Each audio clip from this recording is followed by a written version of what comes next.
I'm a new guy when it comes to Muppets, but as a major part of American pop culture and following the glowing reviews, I went to check out the Muppets 2011, and then about 2 hours later, Muppets Most Wanted. As a guy whose only knowledge of the Muppets is Kermit, Miss Piggy, the bear that says Waka Waka, the not Swedish chef, and Michael Caine as Scrooge, I'm not someone who's familiar with the characters. 2011 was the Muppets' big cinematic comeback. Imagine we really meta with how the plot was. There were only 4 human stars: Jason Segel, Amy Adams, Rashida Jones, and Chris Cooper. They're playing the protagonist's brother, his fiancée, a studio executive, and an evil oil baron, respectively. It follows the story of Walter, a big fan of the Muppets, who eventually has Kermit get them back together for one final show in order to stop Muppet Studios from being torn down. The first movie is very good, and plays very much on audiences' feelings. It's got enough heart in it that it works. There's a sweet story about believing in yourself and holding on to friendships, and it's a very funny and heartwarming film.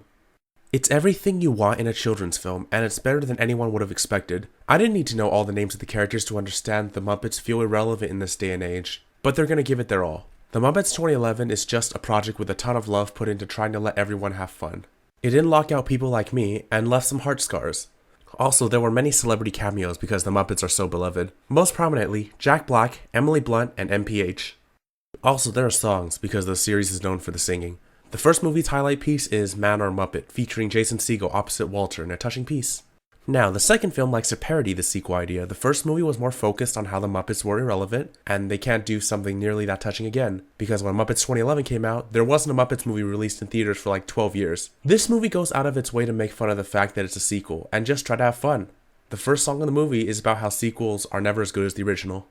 This movie got me with the trailers, which made it look like a blast, and this is the reason I watched both the films on the same day. Ricky Gervais, Ty Burrell, and Tina Fey are our stars here, and I enjoyed their chemistry with their Muppet opposites more than the humans in the first one. The first movie struggled with introducing too much Jason Segel in a movie that was unbalanced in deciding whether Walter or Kermit is the protagonist. This movie makes up its mind on focusing more on the eponymous Muppets. This story is about the Muppets going on world tour, while Constantine, the world's most dangerous frog, escapes from a gulag that's being run by Tina Fey. The Muppets go on tour with their new manager, Dominic Badgie, who is not dangerous or villainous in any way, shape, or form.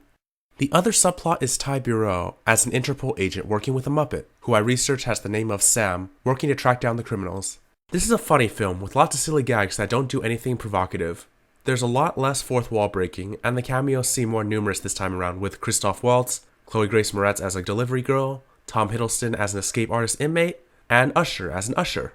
This film's core is built around 4 main character interactions. Constantine and Dominic's relationship is one of my favorite parts of the film, where the evil frog is a total prick, and Dominic is the one doing all the heavy lifting. Tina Fey and Kermit also play off each other well too, with the surprise that Fey is a huge Kermit fan. Then Sam and Ty Burrell discover they have a lot more in common than they think while they search for the criminals. Finally, Miss Piggy and Kermit have more relationship focus than this one, and that makes the final act of the story. This time the human performers enjoy themselves, knowing what type of film they're in. Because the focus on the first film was to be nice and sweet, this one is to be entertaining. That's not to dilute the film's message of cherishing your friends, however. As for the highlight song of this movie, it's the duet Constantine has with Ricky Gervais about how evil they are, and how Ricky will always be number 2.